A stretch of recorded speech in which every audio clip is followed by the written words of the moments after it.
ॐ श्रीमात्रे नमः।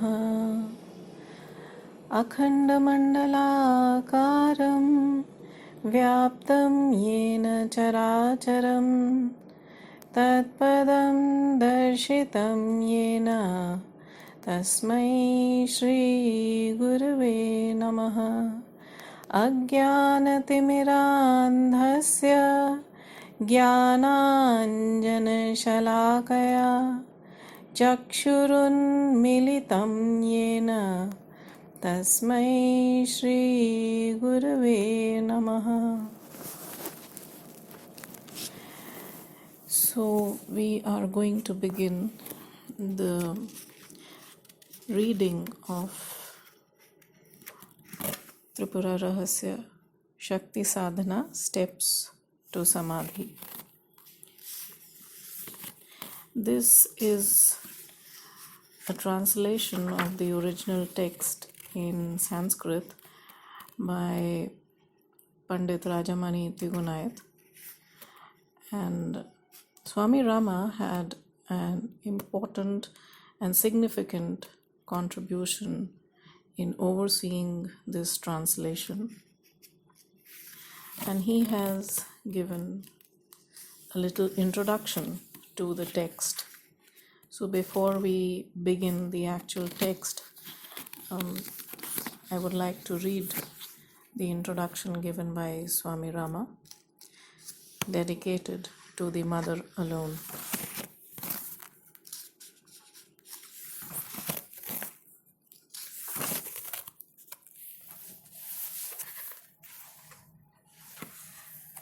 All human experience the waking, dreaming, and sleeping states, but only a fortunate few, the yogis, attain the fourth state, called Turiya. These rare ones reach the summit and have profound view of all states experienced by human beings. The sadhak who has attained such lofty state is rare and knows the mystery of life here and hereafter. Nothing remains unknown to him. Such a great yogi does not belong to any caste, creed, sex, or ethnic group, because he has already transcended all such superficial limitations.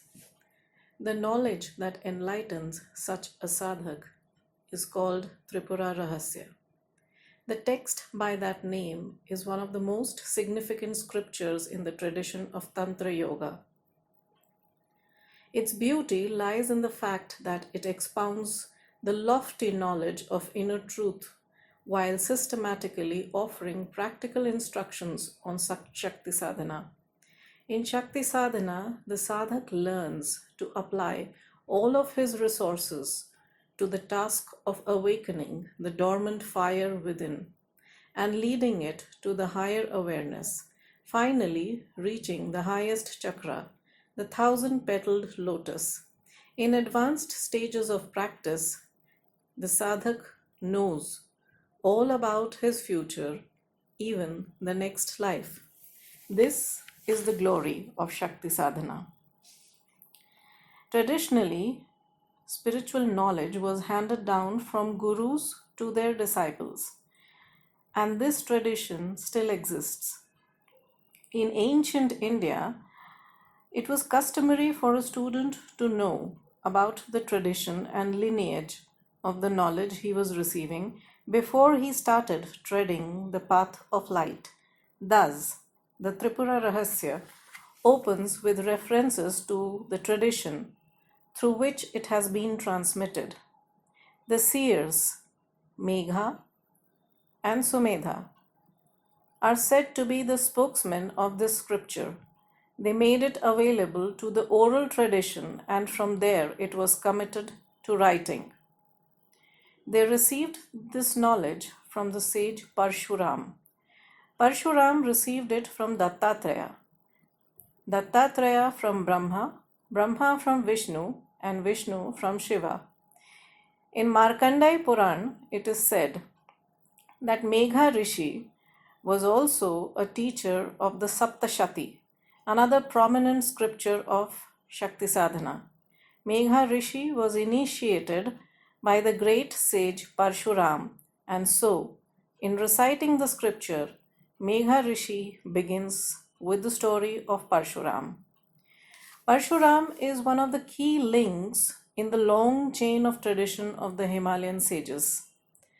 At one time, Parshuram stopped doing his austerities.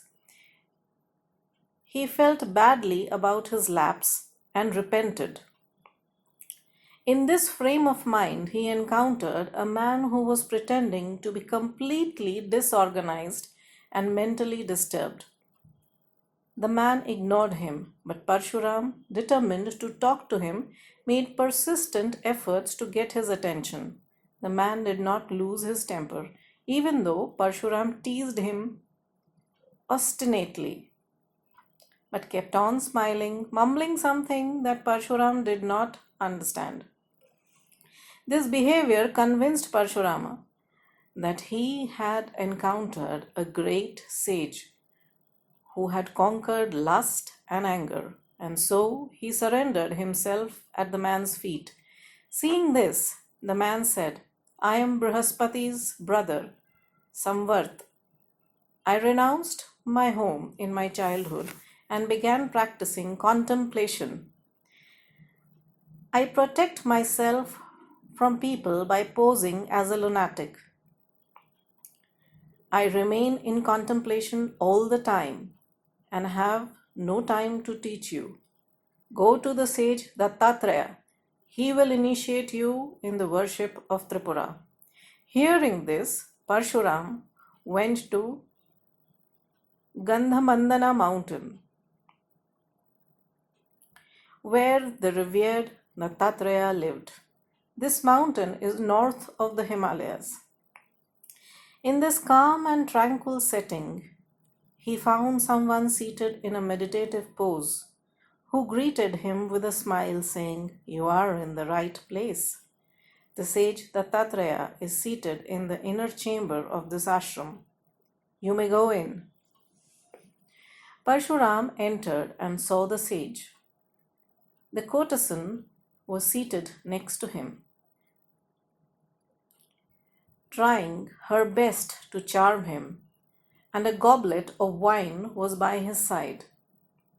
Parshuram was completely bewildered by this, but he had faith in Samvarth. Reminding himself that sages have their peculiar ways, he prostrated and sat in front of Dattatreya. The sage welcomed him. O Parshuram, you have taken the path of enlightenment. To attain perfect control over sense gratification is the way of victory.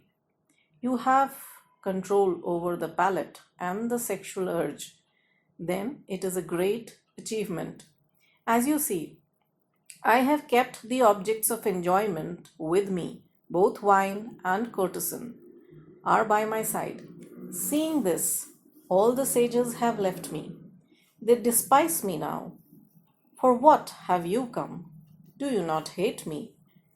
Parshuram replied, I have heard about you from the sage Samvarth and have come to your feet with great Shraddha, faith. Kindly instruct me. Sage Dattatreya was happy to comply and imparted the knowledge of Tripura Rahasya in the traditional manner. Having received this knowledge, Parshuram departed for Mahendra mountain to do his sadhana. This phase of his sadhana lasted 12 years, and according to the tradition, it was during this time that he initiated Sumedha Rishi. The next text of the scripture translated in this volume begins at the end of this 12-year period. Shakti sadhana is not possible without initiation. Just as Vedas cannot be studied without Upanayan Sanskara, initiation into the sacred thread ceremony, Shakti sadhana cannot be done without formal initiation by the master. In Shakti sadhana, the yogi awakens the dormant Shakti power of his disciple through Diksha, which is initiation. There are various levels of initiation, and it is given according to the aspirant's state of mind and level of awareness. It is important for seekers to thoroughly study the Tripura Rahasya under the guidance of a competent master who has attained the knowledge of the scripture. To become qualified for the guidance of such a master, the sadhak must have developed three qualities. First, he should be endowed with firm faith. Second, he should be free from the attachment of mine and thine. And third, he should have a burning desire to attain pure knowledge. The Tripura Rahasya explains all the stages of enlightenment and inspires a sadhak at every step. Other scriptures only talk about certain principles and tell the seeker what to do and what not to do, but they do not explain how to do and how to be. This scripture furnishes both the principles and the practices. Another unique aspect of the scripture is that it is ascribed to the female deity. In the Tripura Rahasya, through the worship and devotion of the Mother Divine, the sadhak fathoms all levels systematically and finally attains the highest state of consciousness. Most other scriptures use the word he or other pronouns in the masculine or neutral gender when referring to the god. But the Tripura Rahasya uses the word mother and other feminine gender terms when referring to the highest deity. A child finds comfort in his mother's lap and is very close to her. It is easy for a child to converse with its mother and to learn from her. Similarly, in sadhana, the seeker finds that his practice is easy and spontaneous when he uses the word mother, Shakti, Mahamaya, or Tripura Sundari. This highly practical scripture also reminds a sadhak that without Sankalpa Shakti, firm determination, neither philosophical knowledge nor spiritual practice has great value. It is through Sankalpa Shakti that one gathers the courage to tread the path. Bhakti, devotion, is also needed, for without it, spiritual practice becomes dry and technical. In order to acquire the virtues of Sankalpa Shakti and Bhakti, a sadhak must cultivate positive thinking, a virtue of a purified and sharpened intellect. When the faculty of discrimination is sharpened, Sankalpa Shakti strengthens. Sankalpa Shakti is a prerequisite for entering the subtle realms within. Without it, one cannot tread the path of bhakti. Bhakti means compassion plus devotion. When the seeker equips himself with these two exquisite qualities, he is fully prepared to tread the path. Firm faith develops in the company of sages by contemplating on the Atman and by practicing the systematic method of meditation described below. First, learn to sit still, keeping the head, neck, and trunk in a straight line, yet remain relaxed. Second, practice withdrawing the senses from the objects of the world by fixing the attention on the flow of breath. Make the mind aware that the breath and the mind are like two sides of the same coin. They are inseparable, twin laws of life. It has been proven scientifically that when the mind is agitated, the inhalation and exhalation also become agitated, and jerks, shallowness, and several other inconsistencies appear in the flow of breath.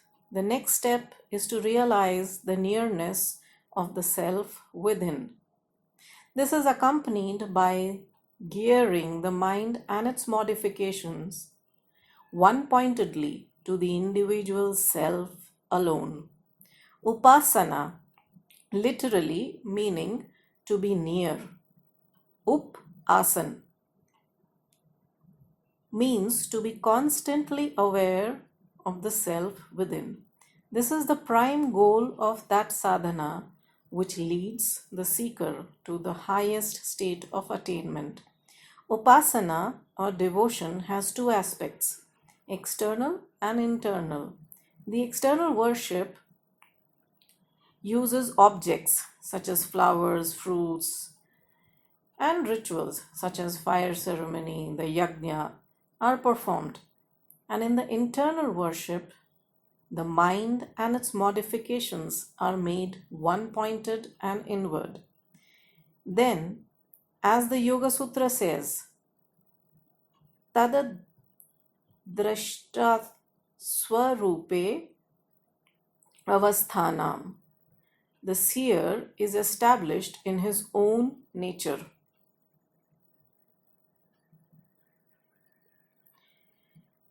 There are three main schools of Shakti sadhana, Kaula, Mishra, and Samaya, which correspond to the mental state and preparedness of the sadhak.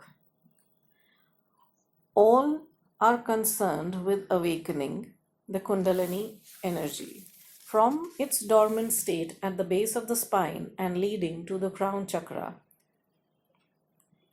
Kaula is a highly systematic method of spiritual discipline which uses objects such as the yantras, the mandalas, as a means of spiritual unfoldment, incorporating them into a complex rituals designed to bring the senses under control.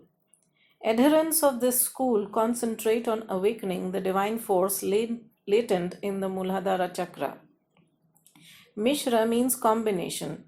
It is a midpoint between Kaula and Samaya, and it is here that the student begins the transition from external to internal worship.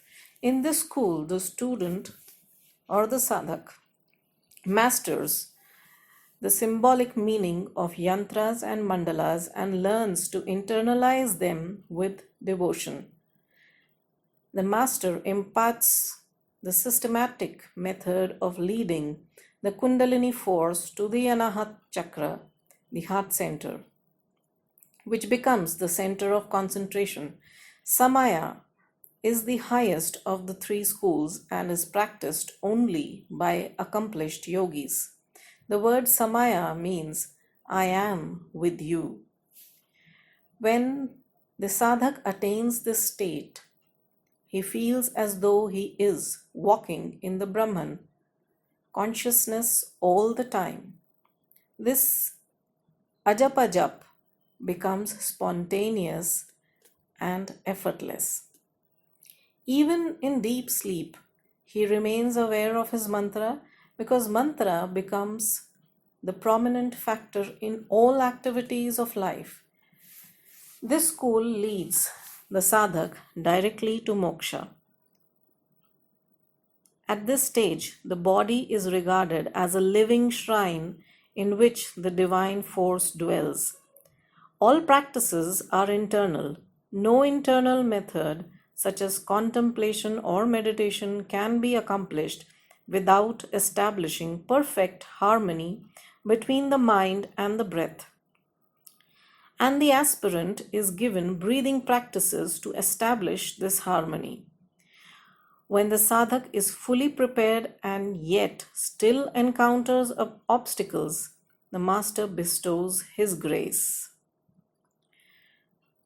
Through this kind touch or gaze, the master gives the aspirant his power. This rare occurrence is called Shakti Path. It is not possible to bestow Shakti Path on the masses, as a few modern teachers pretend to do. In all three schools of Shakti sadhana, the awakening of Kundalini Shakti is the central theme, and initiation is given step by step. Highest initiation is called Mahaveda. In Mahaveda, the final knot of ignorance is cut asunder, and the sadhak has access to the highest knowledge. The technique of attaining the goal of Shakti sadhana is called Tantra. This is the method of helping one to realize the Atman.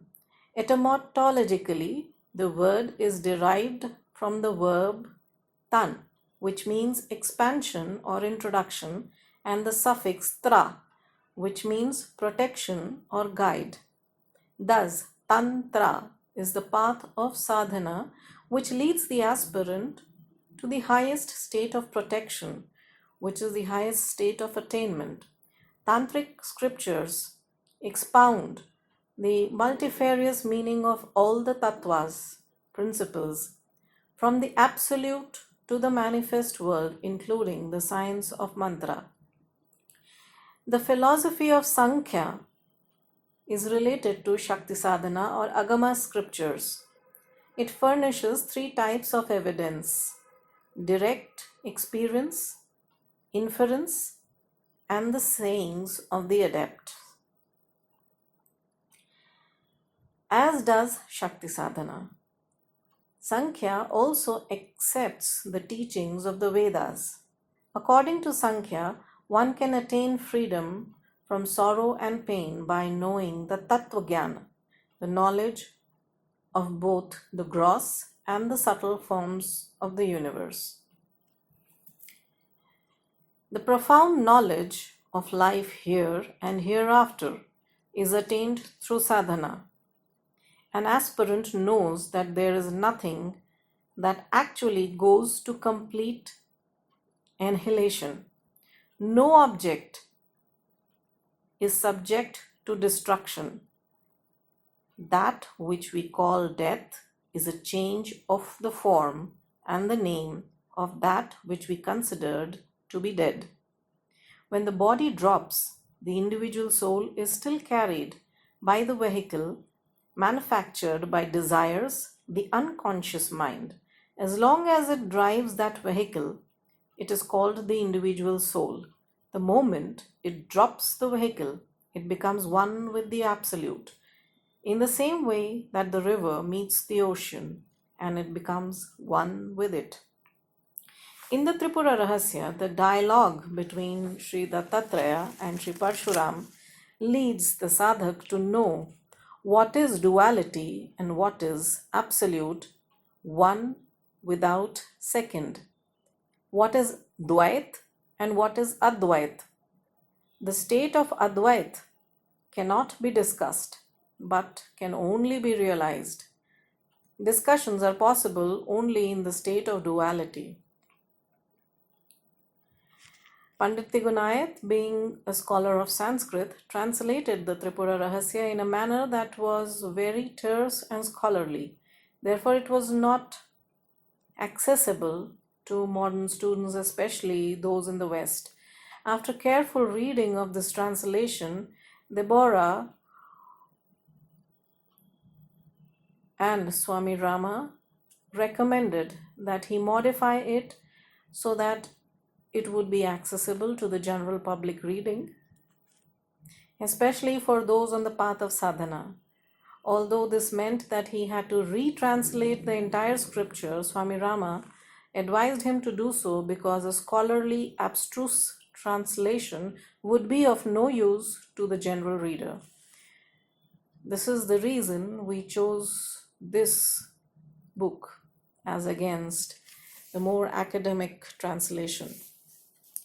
The Tripura Rahasya is one of the most wonderful and practical of all scriptures and is very helpful to those on the path of self realization. Swami Rama says that he is certain that those aspirants who study this scripture in its present translation with full faith and a tranquil mind will have a new vision and will become aware of a completely new dimension of life. So that forms the introduction to the Tripura Rahasya text. We will close this first session to the introduction now. We'll see you again. Om Purnamidam Purnat Purnamudachyate Purnasya Purnamadaya Purnamevavashishyate. Hari Om Tat Sat, Hari Om Tat Sat, Hari Om Tat Sat.